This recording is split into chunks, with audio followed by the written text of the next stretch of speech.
हवं आहे ते व्हॉट नेक्स्ट. तर जिल्हा परिषदेचा अध्यक्ष हा महायुतीचाच होईल. तो महायुती व्यतिरिक्त कोणाचा होणार नाही. आता महायुतीमध्ये तो भाजपचा होईल का अजितदादांच्या राष्ट्रवादीचा होईल का एकनाथजींच्या शिवसेनेचा होईल ते ठरवू ना. त्यासाठी काही जण काही परिश्रम घेत आहेत. पण आता जयंत पाटलांच्या 18 आल्या आणि मग काँग्रेसच्या 11 आल्या, ह्याच 29 होतात. उभाटा जोडलं उद्धवजी ठाकरे शिवसेना 30 होतात. पण मग आपल्या ह्या सगळ्या जोडल्या की 31 होतात ना. आणि फार लोकसभा सुद्धा एकेका माध्यमात चालतात. जिल्हा परिषद चालण्याची अडचण नाही. आताच आपण युती म्हणून एकने पुढे आहोत, काही काळजी करत नाही. आता हे एकने पुढे आहोत ते टिकवायचं कसं, ते एकने पुढे आहोत ते 10ने पुढे आहोत ते करायचं कसं, हे या नेत्याचं काम असतं. आपल्याला काही इनपुट असतील तो असं करून बघूया की डिसिजन करून घेतो की. कारण राजकारणामध्ये काय असतं की जो जो म्हणेल की मी काय करतो त्याला ते करू द्यायचं असतं. त्याचं तो म्हणतो की बघा मी म्हणतो तर केलं असतं तर झालंच नाही, तो दोष द्यायला मोकळा. त्यामुळे जयराज पाटील साहेब त्यांचं समोर बसल्यामुळे लगेच नाव काढलेलं. ज्याला ज्याला ते सुचेल की मी बाबाशी सेवीशी बोलतो आणि मग ते पलीकडे मत आहे ना ते आपल्याला मतदान करतील. मुळात नवीन पक्षांतर बंदी कायदा इतका कडक कायदा आहे की त्याच्यामध्ये आपण मिटिंगला ट्रॅफिक मध्ये अडकल्यामुळे जरी पोहोचलो नाही तरीही डिस्क्वालिफिकेशन होतं.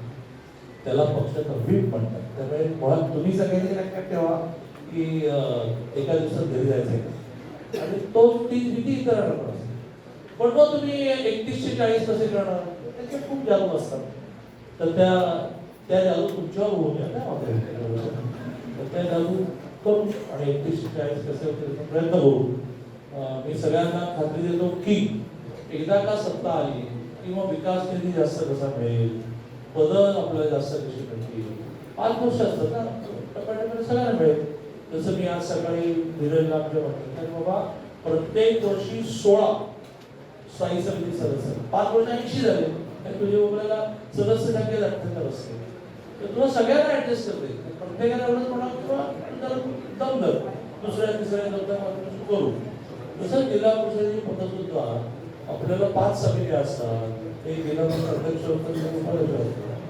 सगळ्यांनी दमाने या आणि नेत्यांवर विश्वास ठेवा. महाराष्ट्र 14 पासून बीजेपी मागेच गेली नाही याचं कारण देवेंद्रजींवर प्रचंड निष्ठा लोक आहेत की ते काय ते योग्य करतात. तसं झालं महाराष्ट्रामध्ये. भल्या त्यांनी काय म्हणतात आमच्या घरला पण आणि ते घरला बसून प्रयत्न करतात की पुन्हा काय केले येऊन ठेवलं नाही. तर काय झालं असं की महाराष्ट्रामध्ये 14 ते 19 आणि नंतर मग 22 ते 24 नंतर मग 25 पासून सुरुवात झाली नवीन टर्म. एकदाही देवेंद्रजींवर कोणी अविश्वास दाखवला, एकदाही देवेंद्रजींना बदला असा विषय निघाला. नेता आमचा एकच आणि त्या नेत्यावर श्रद्धा. आणि मग मी गमतीने एक वाक्य म्हणत असतो की नेत्याची इच्छा इतर आज्ञा. नेत्याने आज्ञा नाही करायची, त्याची इच्छा व्यक्त करायची. इथे जे बसलेले नेते आहेत ते आपल्याला आज्ञा देणार नाही, इच्छा व्यक्त करतील. इच्छा ही आपण आज्ञा मानली पाहिजे आणि काम केलं पाहिजे. तर खूप काही पक्षाचं आपलं भलं होईल. मी पुन्हा एकदा चांगली मताची टक्केवारी मिळाल्याबद्दल, कंपॅरेटिव्हली फार काही वातावरण झालेले चांगलं यश मिळाल्याबद्दल आपण सगळ्यांचं अभिनंदन करतो.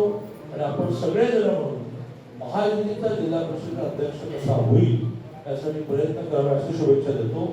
मी आता जे कार्यक्रम संचालन करतात विलास त्यांना म्हणेन की नावं सगळी वाचतच जा.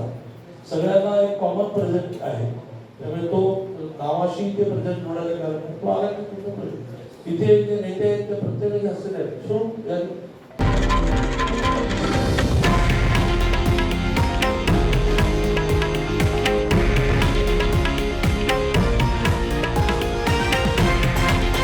हे आहे देशातील नंबर 1 न्यूज नेटवर्क आणि आपण पाहत आहात TV9 मराठी, एकमेव.